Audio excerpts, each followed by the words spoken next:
Good morning, guys. Welcome to our second Watermelon Ecosystem podcast. Today, I've got a special guest with us. His name is Rahul, and he is the owner and founder of OMA Bakery. Let us welcome him. And Rahul, tell us, give us a brief intro about who you are and how this whole OMA Bakery came into life. Thanks, man. We have a bakery. It's delivery only. We do cakes and cookies, and we cater to all dietary requirements without compromising the taste. We have a big focus on sustainability, so everything we do is with sustainability in mind, be it the plant-based cookies or the packaging. We have reusable tins for our cakes. The cookies don't come in very fancy packaging because, as we say, it's all about the cookie. And that allows us to kind of put the money where it's important, right? So putting it in the ingredients and being able to still use those expensive chocolates while selling at the market rates. Okay, nice. And so where this came from. So I'm an engineer by trade,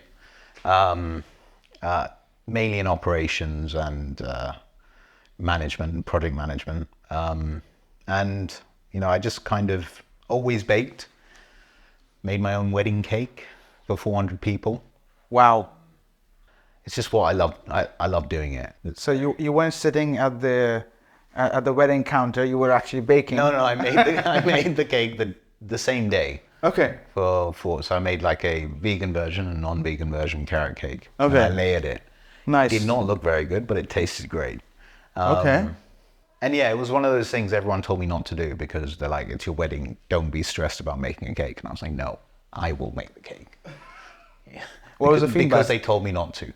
Everyone loved it. Okay. Everyone who loved it. And they've all had my cakes anyway. Okay. I'm known as that guy who will make a cake if you ask.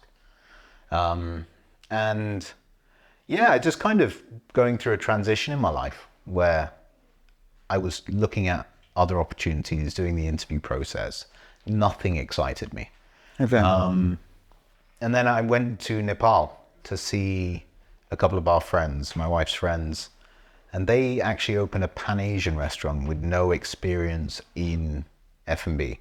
Okay. And I was fascinated by how they run this place serving sushi in a landlocked country. I'm just like, that sounds like the biggest mission ever. But I was fascinated by those problems and what solutions they came up with. And I could see it in her face, when she kind of saw her customers eating. It was that kind of fulfillment that pushed me to kind of just turn around to my wife one day and say, listen, should I just start a bakery? And she's like, yeah, and that's kind of how it happened. And where we are today is very different to what we thought about we were going to do at the beginning, but that's just how it is. We ideally wanted to start a bakery, old Coos, Tom and Serge style, Go big. Go big. And then realize it's going to cost a lot. An arm and a leg. And B, I have zero experience. Fair enough. I feel like I would have to raise a bit of money, and I would spend all my time working in the business as opposed to on the business. Okay. And so that's why we went down the cloud kitchen route. Okay. And I think it's a time in Dubai and the world where the barrier to entry into F&B is the lowest it's ever been. And I think that's down to cloud kitchens. Because you don't need to go get the approvals. You basically, it's your operational expenditure for the year. That's your kind of investment. And it's a good way to test if your product will work, because your aunties, uncles, mom and dad and best friends and sisters will always tell you, start a bakery. We love your bakery. So in the reality, like when you ask someone to pay for something, it's very different to when, you're making a birthday cake. So, that's what I did at the beginning before we even signed anything. We went out to 3 different offices, people who didn't know who I was, and just sent them cakes and cookies and said, would you pay for this? How much would you pay for this? And the majority were very good. Very good feedback. So that kind of gave me the validation to move forward. And then, yeah, just went in, hired one chef, and it was me and him for 6 months. Wow. Just day started 2:30, 3 a.m. Ended very, very late. But, you know, we're coming up to a year now. So we're still babies. But, you know, we're growing. So it's exciting. When was it launched? October 23. October 23. Yeah. Okay, so yeah. So literally coming up to our birthday. So like probably next week. Next week is our birthday. Are you going to do something special? Yeah, we have a special birthday cake. And yeah, it's basically a chocolate sponge with a white chocolate whipped ganache and a crispy layer of dark chocolate, and then a milk chocolate top whipped ganache layer. It's basically chocolate on chocolate on chocolate. Okay. We call it the crack cake. The crack cake. Yeah, because you know it cracks. Okay. That is. And it's okay. and it's addictive. Fair enough. I mean, that is unique. That's a unique name, the crack cake. I mean, one would think something else, but okay, fair enough. Done. Yeah, leave it up to interpretation. Fair. I'll stop you there, but I mean, so you just mentioned that you're going to come up with. I actually have a question for two of you things which you mentioned. One is, of course, that when you launched and you saw what happened in Nepal, you want to replicate it over here because you thought, you know what, let me open a bakery because that's what I'm good at. And something which you like you said, you did interviews, but nothing excited you. Yeah. And that's why you opened a bakery. Coming to that point, and the second point, which also you mentioned over there, right, a new cake coming up, which is known as the crack cake. When you started, was it easy for you? Was it easy for you to source items? Was it easy for you to understand the legalities? Was it easy for you to do the runarounds, or it took a lot of time for you to start operationally? I wouldn't say it wasn't easy. It was just, I didn't have the time. You know, for me, the main priority was putting food in people's mouths and getting the cookies and cakes out there. You know, I didn't think about the unit economics of a cookie. I knew it at the back of my mind. I'd done an Excel sheet at the beginning and said, okay, it's going to cost this. We're going to sell it for this. This is how much the aggregators cost. This is how we're going to make money in the long term. But for me, at the beginning, suppliers did not care where I got that product from. You know, be it the supermarket. It started off supermarket, then kind of moved over to the larger players. All right. But in terms of the legalities, you know, obviously we did all the DM training, and that was quite straightforward in terms of understanding. But, you know, jumping into a business that I've never been in, it felt natural in a way. But, you know, the amount you learn over that year is incredible because it's been a year, right? And I'm only now speaking to watermelon, right?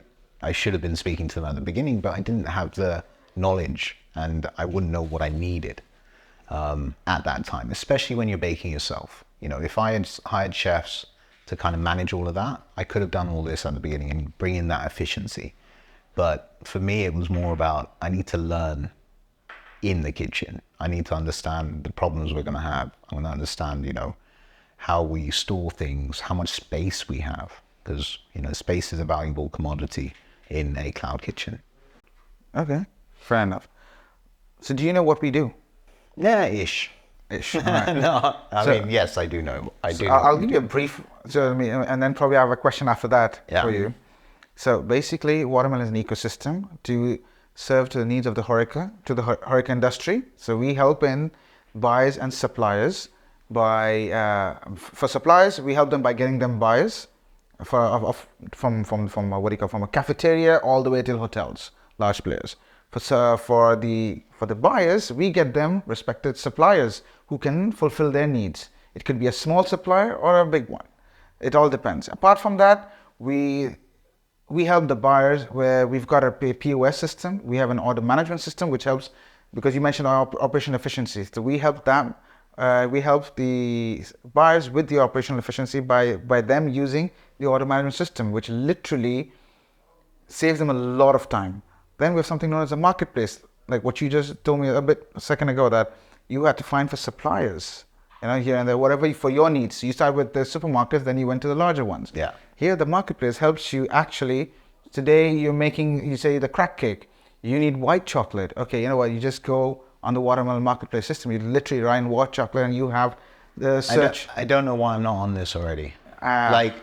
So even I'm wondering why aren't you on it? I think that's why you invited me. But no, see, at the beginning, it was, if you came and told me that, I'd be like, yeah, that makes no difference to my life. But a year later of trying to deal with suppliers through WhatsApp and email, and then not getting confirmation, and then something is sold out, but they don't tell me because I'm not in the kitchen.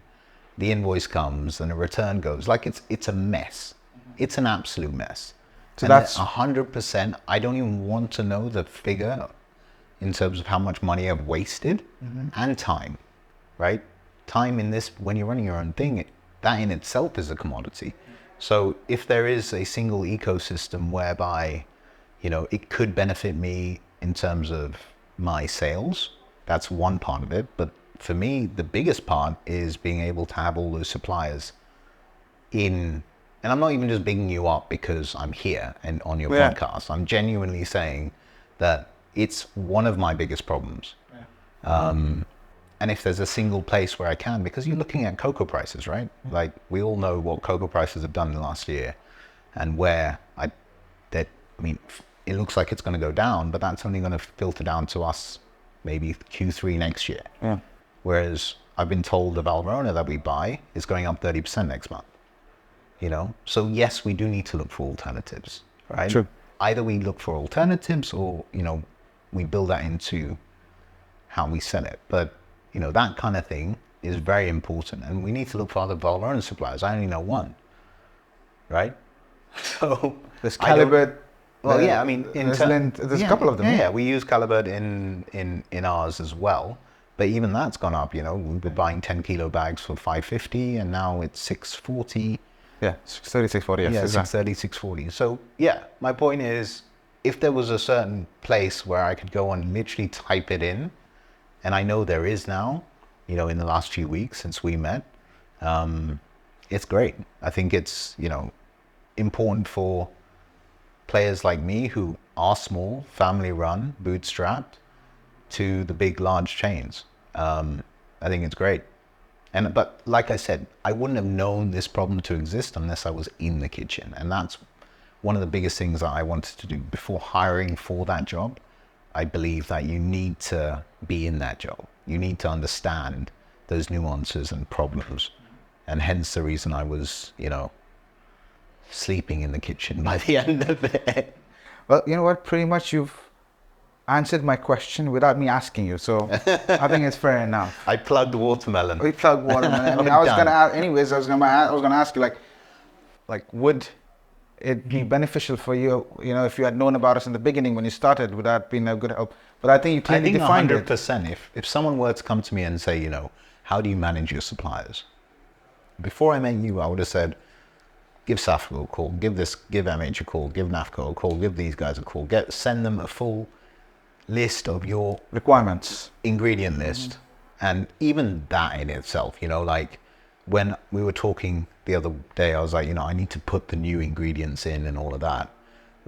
That's a time thing as well. You need to put it in, you need to then work out how many kilos you're doing a month, whereas if that information is coming from a single source, you can then turn around and say, okay, actually I'm doing about 3 pallets. So I should really speak to the suppliers and potentially get a better rate.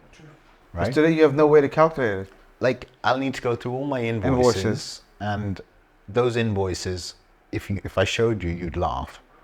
They're either on WhatsApp or they're sitting in a big pile. And I've been going through them, and that whole thing, it's I want to swear, but I know I can't. But you know what I mean? But that's the thing Watermelon does, right? So you have your dashboard, and that pretty much tells you what you spent for the month, what is your top, who's your top buyer, I mean top suppliers, what top ingredients you're purchasing, and that, like you just very well said, negotiation. You That's can the thing, negotiate like, further. am I selling something at a loss? Not even at a loss. Am I making absolutely no money on a product that doesn't really sell? Like that kind of decision making, without that data, because we have so much data, right? When you True. come in F&B, there's so much data to go through. It's about how you manage that data. True. And what you do with that data on the sales side as well as, procurement. But why did Watermelon start this? Was this a problem that, the founders had faced? What was the driver to start it, if you don't mind me asking? Sure. So you very well said, actually you answered your own. Did I? But yes, well, I've been from the F&B industry almost 15 years now. The owner of Watermelon has also been in the industry for almost the past 10 years. He was himself a buyer plus a supplier too. And one of the things what he felt was transparency. There was no transparency in the market in terms of prices, in terms of supplies, in terms of products, and there was a lot of under the table, a lot of, notes which were going off, what didn't seem right. And he said, you know what? He came up one day, and as when he was a buyer also, he thought, like you said, I had to deal with 15, 20 suppliers. That means 15, 20 different type of checks to be paid. Then look into each and every invoice. Some of them has been misplaced, some of them not. Where's this one? You sound like my accountant. Exactly. By the way, he is an accountant. Yeah, well, it sounds like my accountant. He just gets so angry at me every single day. He's So just then like, you why are you paying this guy with cash and then sending a check here and then doing this? But it's all the same supplier. And I'm like, I don't know. It's just kind of how this works, I guess. There you go. So then he's like, you know what? No, we need a system which basically put things into place. Yeah. It And helps. transparency, I think, is so key. Exactly. So he thought a buyer needs a system for itself, a supplier needs to. And we just need them to connect. That's Yeah. it. And the buyer, say for example, he places an order, he gets to see today what he's placed, what's the order value, the LPOs, the invoicing, everything to be there on his system and rather than on a paper format. He can LPO. go back and just go like, okay, that's it. Which is great because my Done. current LPOs are voice notes. Okay. You There know you what I go. mean? There you go. So yes, I mean, But again, like systemizing all of that, like Exactly. from a bootstrapped cloud kitchen, for example, right? Like I'm getting to a point where we've got 5 guys in the kitchen and we've got a delivery and we're looking at buying a cold pan. Like now is the time to put in those systems, right? And like one thing I've been thinking about a lot is exactly the problems that you guys are solving. So it's great. I think it's a lot more people should know about this. yeah. That's what we're trying to do. Which is We're educating the market as we go. Every day we're educating the market from both the supplier and the buyer end, I think it's great. Like Well, I'm not even genuinely, I'm not saying that because I'm sat in your office. I'm saying because it's a problem we faced on a daily or weekly basis. And at the beginning I was doing InstaShop. Can you imagine? Like Insta shopping, milk and eggs. Wow. Even they've gone down the B2B platform. But I think more catered towards offices and that kind of thing.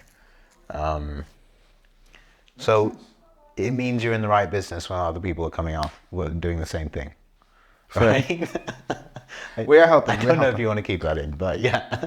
I don't know. Yeah, no, but we are helping. We're helping out. We're helping out each and every individual possible. Yeah. Like yourself and even the HoReCa sector. And I think initially it was a tough sell. I would have said it is a tough sell. But I think the more and more people got to see and understand the system, they realize, we need to get on it, and and start using it. And they realize the benefits of using it. From operational point of view, from the buyer side from or buyer's the point of view, suppliers? from the buyer point of view, they saw the operational efficiency. It helped them out. How it helped them out, how it organized everything for them in terms of the invoicing, in terms of the order placements, in terms of giving them analytics of how their spends look like on a weekly basis or a monthly basis, match that with their revenue, so it gave a holistic overview for Yeah. them. So I Must think have been that's what hard the main though, truth is. because you're coming in and disrupting an industry Yes. that has We the want to be same disruptors. We which want is to. great. But I'm saying on the supply side, especially, I can imagine getting those guys on board That's a tough sell. Don't get me wrong. It's because definitely a you're tough potentially sell. taking a lot of people's jobs, which is not a bad thing. I don't, you know what I mean? Like, I feel like there's a lot of inefficiency in the market, and tech. For me personally, I don't think we're taking their jobs. We're actually making their jobs easier and better. Yeah, I agree. I think they can focus on selling as Yes. opposed to. Adding on more operations, Because I'm sure, like all these guys, because I know because I've given them so much, you know, I've shouted at people in the past because I'm like, I need these invoices. Why did you send me 5 items and not 6? And they're like, oh, we don't have it available. When is it available? Why didn't you tell me it's not available? These kind of things, like I'm sure they deal with annoying clients like me every single day. So they're going to love you. So coming back to what you just mentioned right now, there's a thing in our software or the order management system.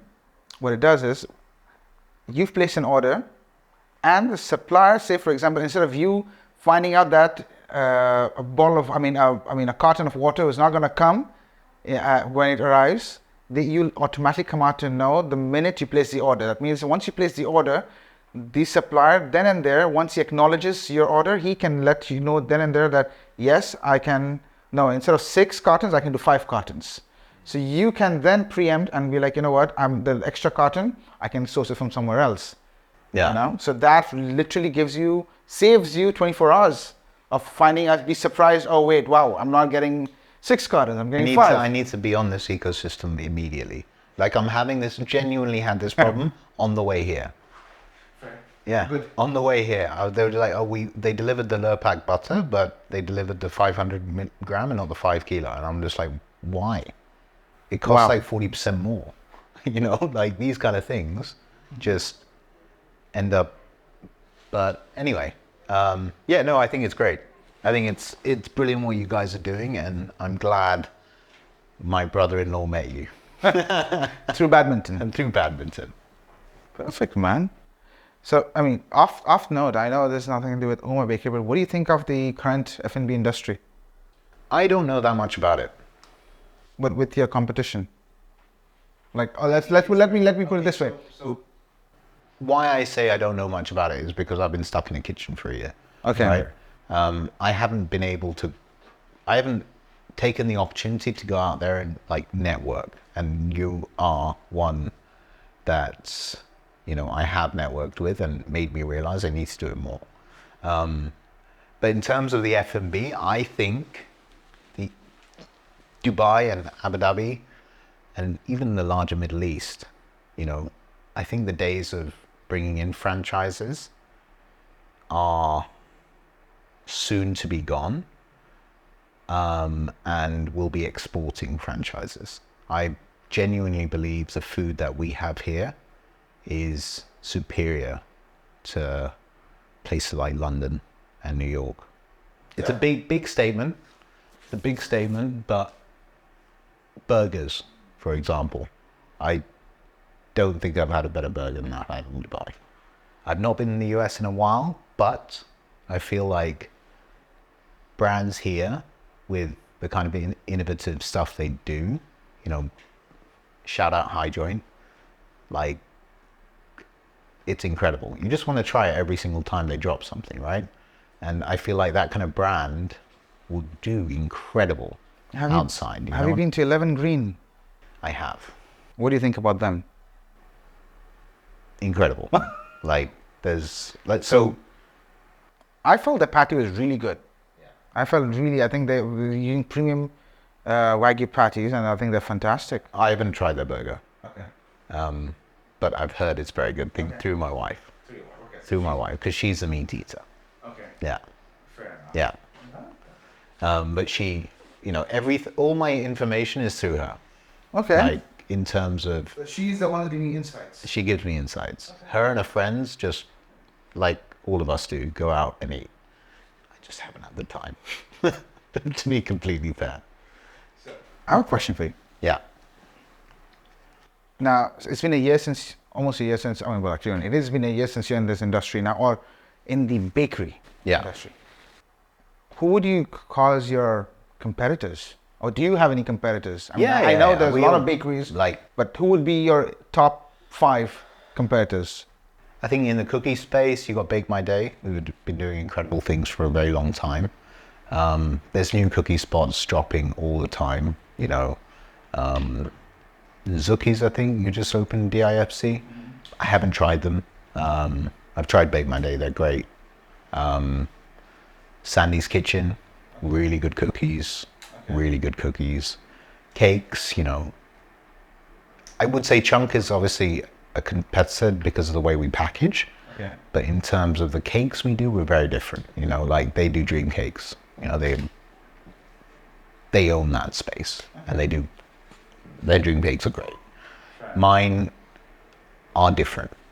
You know, we have milk cakes, we have traditional cakes, we have carrot cake, you know, we have a vegan dark chocolate cake, we now have the crack cake. You know, we do things a little bit differently. And yeah, that's, you know, there's a lot of competition in the market. It's very saturated, and saturated for a reason. But you have to differentiate yourself, right? And kind of the way that I've always been, and very environmentally conscious, and I thought it'd be a good way to implement that into our brand and kind of go out there and say, you know, we are using reusable tins. Our cookie boxes, you know, our slogan is, it's all about the cookie. It's not about the expensive packaging. It's about... So coming to that, I do want to ask you about your packaging, and I think you promote a lot about sustainability. Yeah. If you can let me know a bit more about how does that entail with your business? So it's always been, you know, front of mind for me. It's something I've always been interested in. I think it's a very important thing we all have to do as individuals, but as a company as well. The government's doing incredible things. You know, we all know about them. But for us, it was about, you know, we have a lot of complaints about our cookie packaging, that the box doesn't close. And I'm like, the whole point is the box isn't meant to close. You're meant to recycle it. You know, it even says on the front of the box, to show you. Says, we let the cookies do the talking, brought to you in eco-friendly packaging, please recycle. Simple, you know. And we wanted to get that point across, was because when I was going through the market research of all our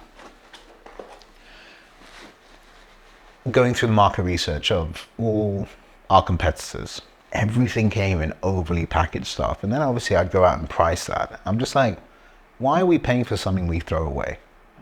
And how wasteful is that? What's a point? Unless it's a gift box, you know, there's no point. If you're ordering cookies for yourself and your family or your friends, you're going to eat them and throw them away, right? We all do it. We all put the packaging in the bag goes straight in the bin. So I was like, how do we reduce that while staying within Dubai Municipality guidelines? And that's what we've really been trying to do. And that's mainly on the scope 1, right? So that's what you can control. In terms of our electricity and where we get that and all of that, you can't really do anything until you have your own facility, right? And that is one of the pitfalls of a cloud kitchen, right? So I was going to ask you, one of my next question was going to be that, is like... It's like I have these questions in advance. Since you chose to start off by being in a cloud kitchen, what are the benefits and challenges of running in your OMA Bakery in a cloud kitchen?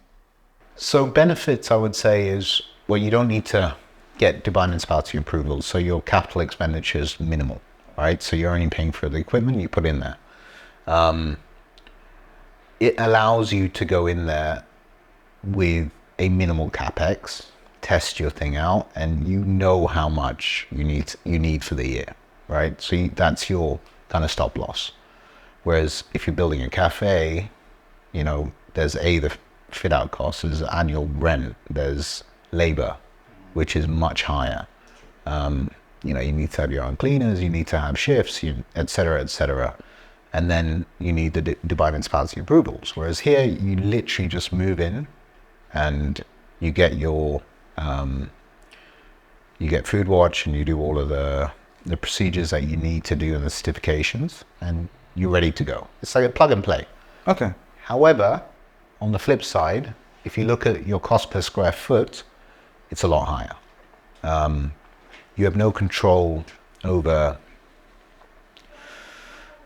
cleanliness because you're in control of your own 250 square foot or 200 square foot or 150, whatever size you have.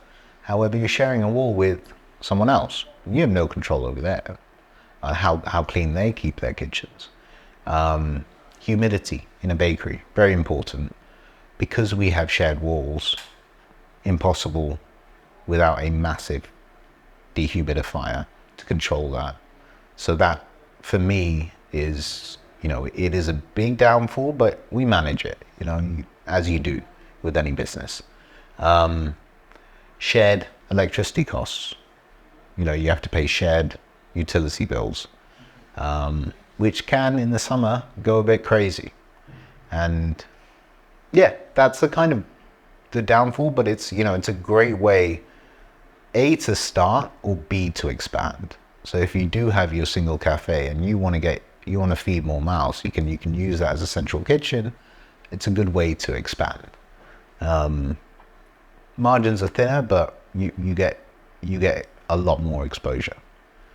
So I think it's I think they're great for what they are. Well, you mentioned something about since you're in cloud kitchen, so you mentioned something about delivery. Yeah. So you're a delivery only model, if I'm not mistaken, right?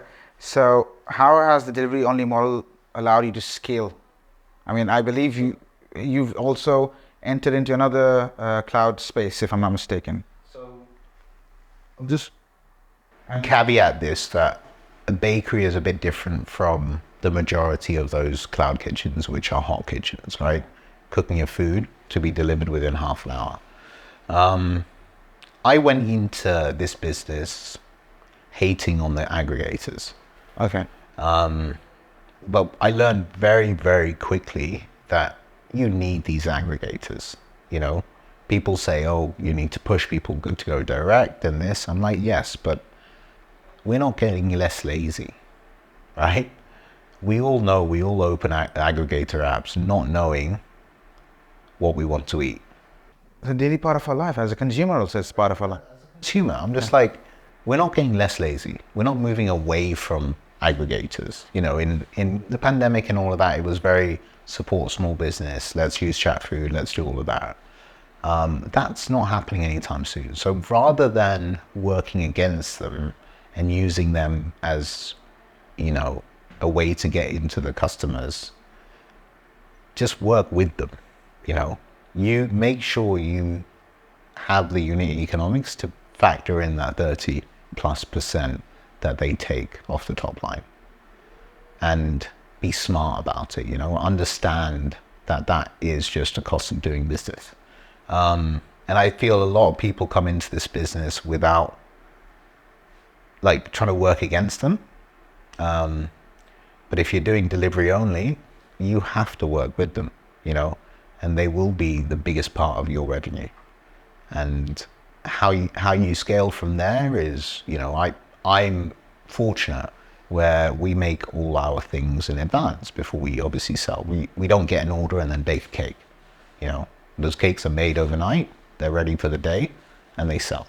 That's our model. So for us to scale, we can rent a shelf space in another cloud kitchen, for example, at a fraction of the cost of renting a new kitchen. So we can treat our existing cloud kitchen as a central kitchen, pushing out product to different locations, and then from there, have the delivery apps. Pick it up. Yeah. And, you know, cloud kitchens facilitate that, where you can rent shelf space, they will pack it for you, send it out for a fee, but again, But it's still minimal compared to opening up a cafe. Exactly. Okay. And then, yeah. So there are benefits and downsides with everything, right? But this is the way I've started. Where it goes from here, it's still in the works, but a lot of fun stuff happening. Okay. Nice. Yeah. Good stuff, man. Really good stuff. I mean, it's exciting. It's exciting where OMA is going. I think your ethos for sustainability is clear. Yeah. I think you sourcing products. Sustainable products is again very clear, and I think with the brand delving into is I think your USP compared to. I think that's one of your USP. I agree. I was thinking about this, more recently. What is our USP? And the more I think about it, it's about serving cakes and cookies to everyone. We're inclusive, but that doesn't mean a non-vegan can't enjoy a vegan cookie, because a lot of our customers are like, I can't believe this is vegan, as well as staying sustainable. Now, one thing we've not done very well, and I'll be honest, is trying to implement that in supply chain,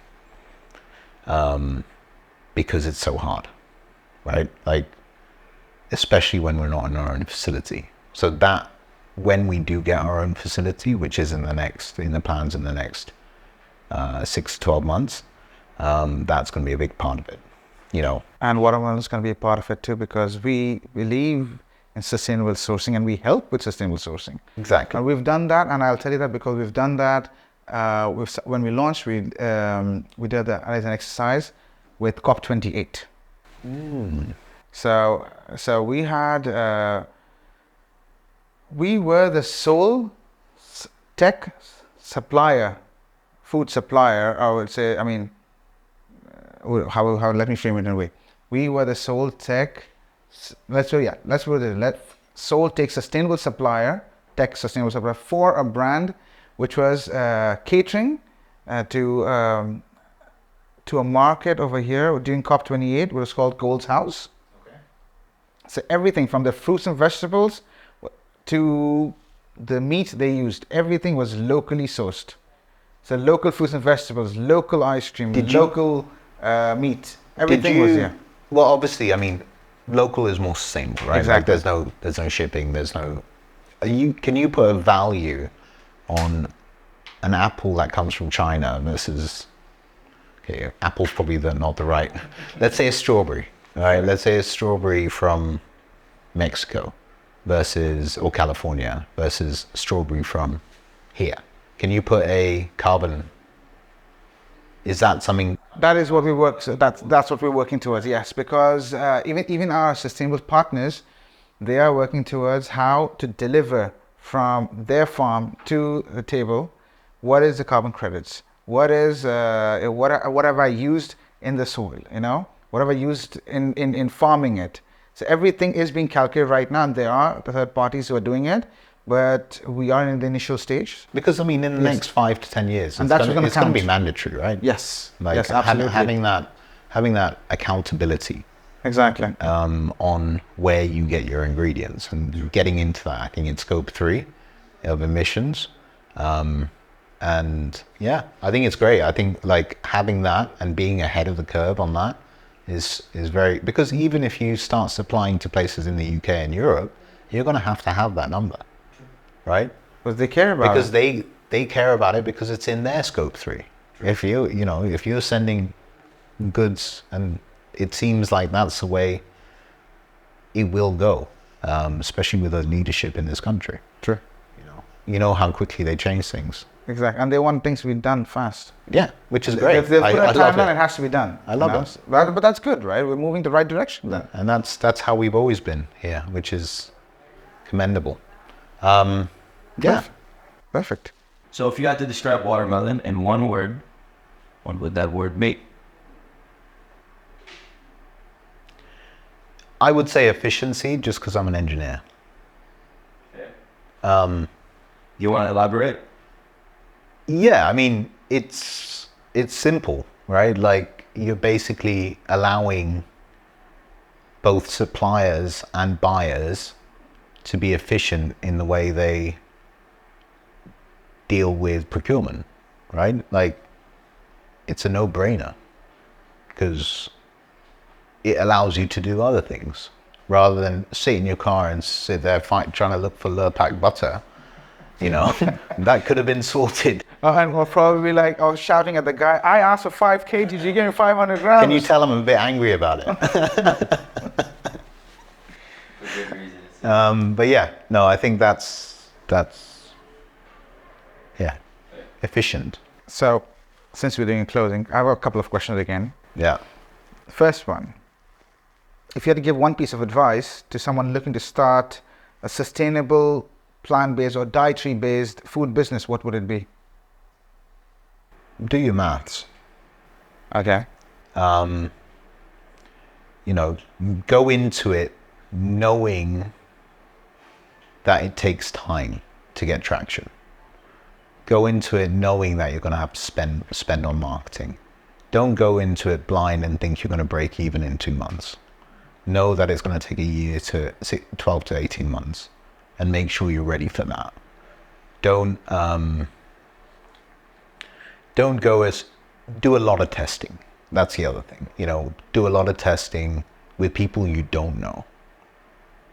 Because you might go into this with all these assumptions. I remember going into this business with my assumption of December being our best month and Ramadan being our worst month.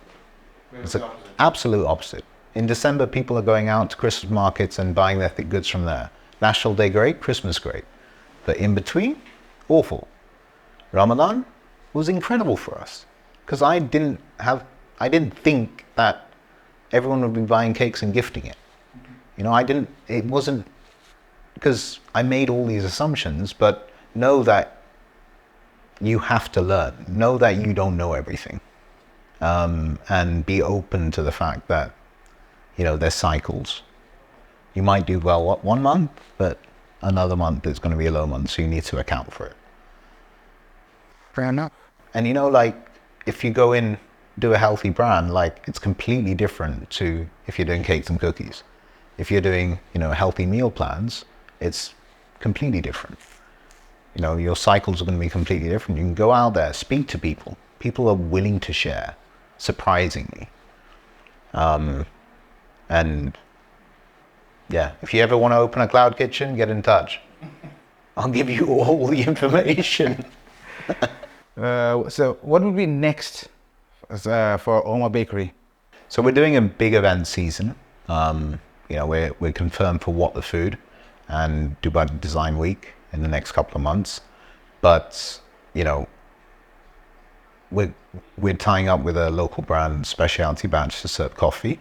And the next step is working out where we want to set up our production facility. I think that's one of our most important things. You know, do we go out and do a birch style with a, you know, a very Offbeat place. Production, you know, have that production facility, have a very cool walk-in place. That's one idea. Or do we go, you know, flagship bakery style, BKRY? Okay. Shout out to them. Their pastries are outrageous. Fair. I did go there, and oh my God, the wait time is a killer, by the way. Whatever they're doing, keep doing it. Like, it's incredible. I went quite early during the summer, so I got lucky. I just walked straight in. I've tried to go back 4 times. Well, I've walked in and just did pick up always because I saw the line. But it's worth it. It's worth it. It is. I think my to go over there is the sourdough croissant and the cinnamon bun, if I'm not mistaken. Dude, everything I touched, like the pistachio croissant, the salted caramel, what was it? It was I can't remember. The morning bun. Okay. Like, it was incredible. Because I'd just come off the back of doing a bakery tour in London, and I would rate this higher. Okay, fair. But yeah, no, the future is, you know, in the works, in the plans. It's a matter of which way do I go. The expansions, that's good. Yeah.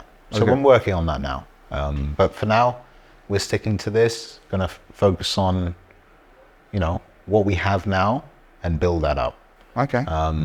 No real massive expansion plans in the next 6 months anyway, before next summer. Okay.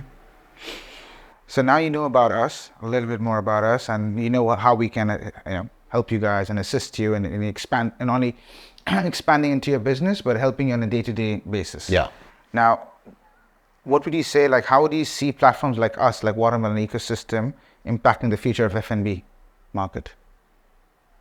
Well, I think, like you said, like bringing the transparency is so important, right? I've heard horror stories from you and from a few others about how that industry works, our industry works, right? I'm not big enough to have those problems yet. But transparency is huge, and it's an industry that needed to be disrupted, right? And anytime someone comes in and disrupts, it's gonna get better, but then, there's gonna be different problems that are gonna pop up. But I'm still a baby. I'm not even one yet. By next week, we will be. I'll be one. I'll be officially a toddler. Okay. But yeah, I think it's just any company coming in and disrupting an industry is great. Fair enough. I think there'll be a lot of benefit, and there's going to be some interesting things that come out of it. Perfect. I think the future is bright. That's what I think. 100%. And I think, keep going down that sustainable route. Because I truly believe consumers not going to demand it, they expect it at this point. And I think we're past the point of consumers. There's a lot of education yet to be done, but I think there's a lot of it. I'm sure you know them more than anyone. But I think you're on the right path, and it's going to be mandated. Oh yeah, perfect. What's your favorite item from your bakery?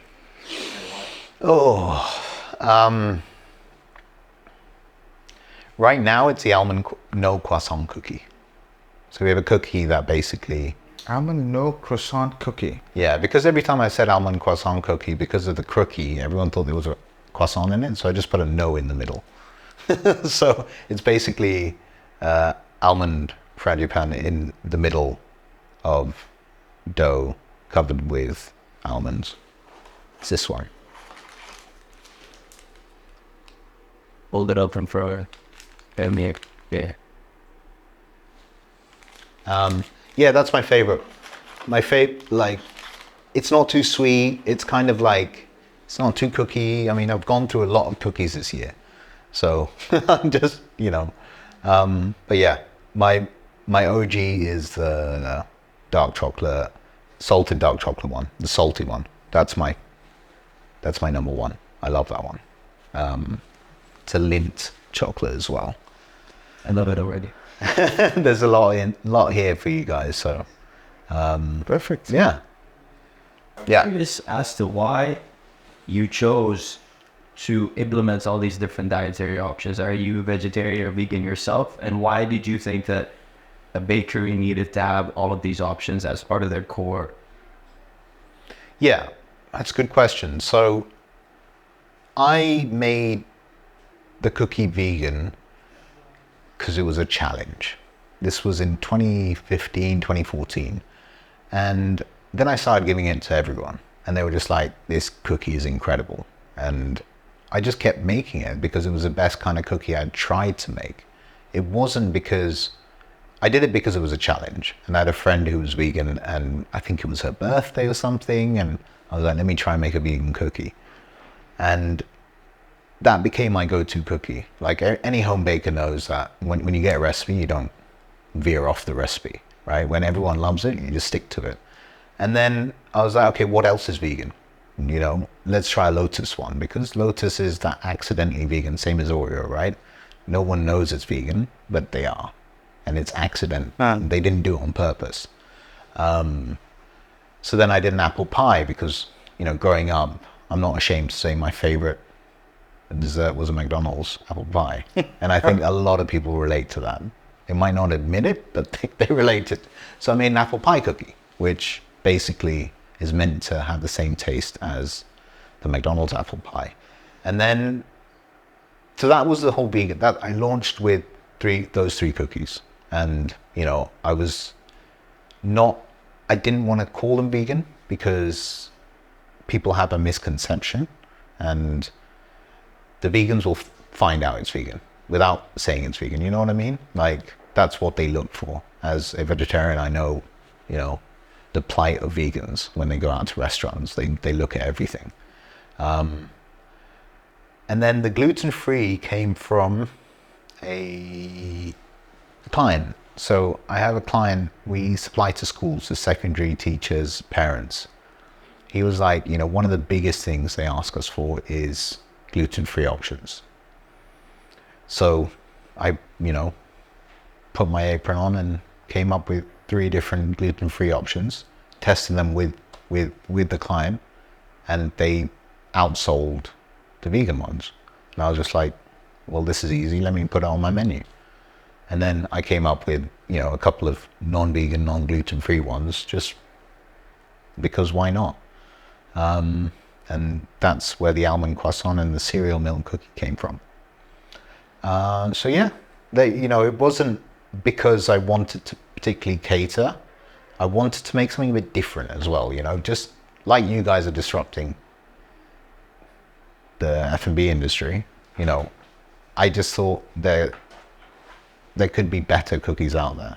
And a lot of people are becoming more conscious about what they eat, you know. The next for me is kind of the protein cookies and the sugar-free cookies, because I know those are 2 very big markets. And I'm in testing.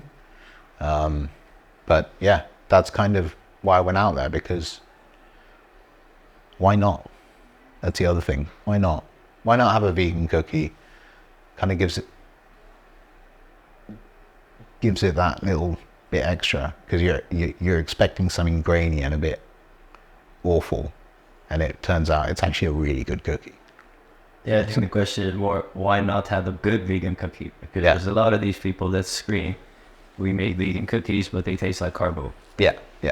And you know, when you see a vegan cookie, you can see it's a vegan cookie. It literally looks like cardboard as well, you know, and that annoys me, because you don't need, even vegan food on that matter, you know, a lot of people just say, yeah, we make a vegan option, and it's an afterthought, because of that 1 out of 10 people come in and they're vegan. I'm just like, you know, you can make really good vegan stuff, and a lot of the stuff you eat is vegan. Sure. So, you know, yeah, and for me, it was more of a challenge, but I don't, you know, shout that my cookies are vegan. You know, I call them plant-based because, you know, that's the dietary part of veganism. But yeah, that's, you know, like we say, that we let the cookies do the talking. You guys want a cookie? I think we will do that end session, but yes, for sure. Huh? Have a taste. Yeah. So what? I think both of you, well, we've not talking about the bloody vegan cookies. Let's have a vegan cookie. Okay. Apple pie. Mm-hmm. There's one peanut butter there that's touched that. So apple pie has any chocolate in it? No. No. Okay. It's apple and vegan. Okay, fair. Let's try that. Yeah. Have you tried it? Now, let me try that out. So there's PB&J. Guys, this is apple pie. I think vegan, and it's got apple in it. So let's try it out. Can I get you one? Yeah. Yeah? Well, which one? Yeah, get him eating first. I realize. Oh. Oh, it's so soft. Yeah. And it's light. You know, dude, it's Imagine that as an ice cream sandwich. okay. It's next level. I will never tell anyone the macros of an ice cream sandwich, by the way. So this one, I'm guessing this one comes out especially after you tried out the McDonald's apple pie, is it? So that was that is, there's a reason. I mean, you gotta try this out. It's just really, really good. I'm not joking. Literally, it's really good. Oh my God, I'm gonna have one more bite. Sorry. Finish it, man. There's a lot more where that came from.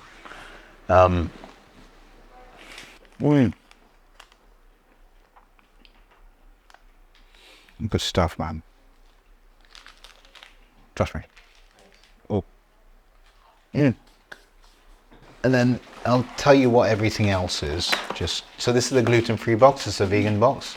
That is the PB cookie. So just don't eat that. That's a salty. That's a chocolate one. This would be? This is the OG, the chocolate, salted chocolate. Okay. So dark chocolate. And these are the gluten-free ones. The apple pie. Yeah. It's light. It's actually light. Cookies normally make you feel heavy. This is, I mean, for the size, what size are these? It's 85 grams. Yeah. And macros on these aren't actually that bad. I won't tell you. Eat more and then I'll tell you.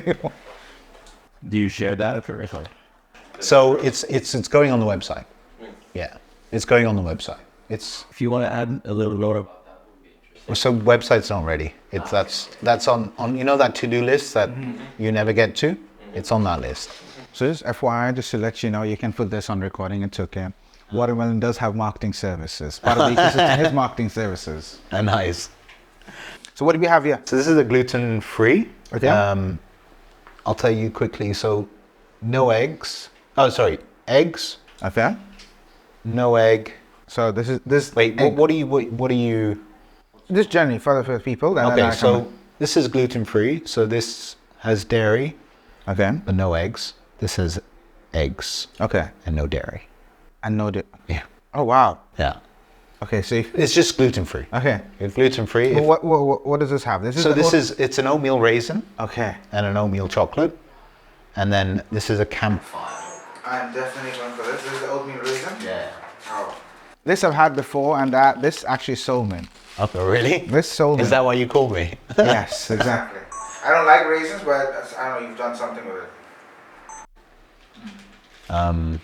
But yeah, the campfire is like also one of my favorites. It's not like a traditional cookie because gluten-free flour doesn't give you that kind of crisp. So it's like a bit of a brownie cookie, but it has we make our own marshmallow fluff and we stuff that inside. So we called it a campfire because it's meant to remind you of that Exactly. burnt marshmallow thing. I mean, you could try this, trust me. So, Say no more. no. But yeah, man, I mean, this is just surprisingly, we're off camera or are we still rolling? Still rolling. Okay. The close. So when you close it and Yeah. No, I was just saying, you know, like cookies are a big part of our wholesale. Surprisingly, again, this comes down to the whole don't assume. But this came in with the trade, right? Yeah. When you were in the market, you started learning more and more, and then you're like, okay, You can have do to this, we pivot. can do this, we can do this. Yeah.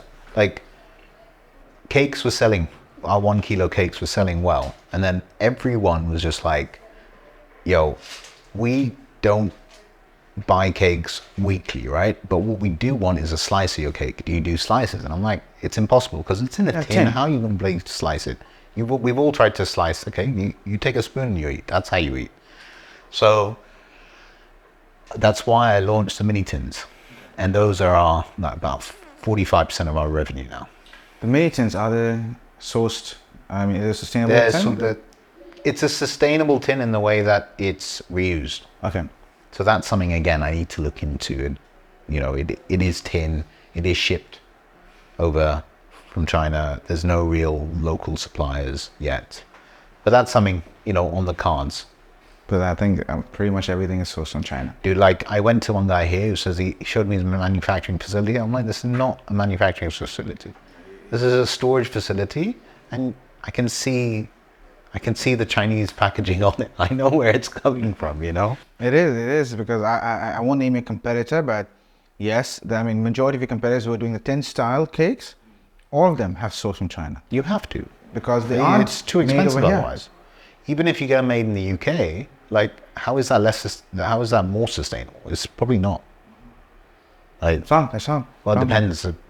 There's probably coal plants in China that are powering this, but you know, you won't know until you go there, right? It's a long process to get everything right. That's the other thing. Like, it's never going to happen overnight, but with the help of you know, the watermelon's out there. You'll get there eventually. Eventually. Perfect. So thank you guys for listening to us and watching us on our second Watermelon Ecosystem podcast. Thank you, Rahul, for sharing your insights on OMA and OMA Bakery and the sustainable journey that you guys have had so far. And I hope you, both OMA and Watermelon, can work together in the next segment of your life and probably on the expansion plans, and hope we can do all the challenges you faced. We make it less for you and we make it easier for you operationally and sustainably, everything in every possible way. Thank you, and thank you to the Watermelon team. Perfect. Guys, do follow OMA Bakery. Rahul, can you send me your Taste socials? OMA on Instagram and TikTok, where you'll be finding me dancing like a Gen Z. But yeah. What's your handle called in Insta and TikTok? So Taste OMA. Taste OMA. Yeah. So guys, at Taste OMA for Instagram, and the same for TikTok? Same for TikTok, same for LinkedIn, if anyone's on LinkedIn. Perfect, done. Corporates, LinkedIn, go, then definitely connect with Rahul on that. Gen Z, Gen Y, or whatever gens are there right now, follow them on TikTok and Insta. And don't judge me. And don't judge him. So guys, follow us on Insta. Our handle is watermelon_market. And thank you again. And see you guys soon on the next podcast.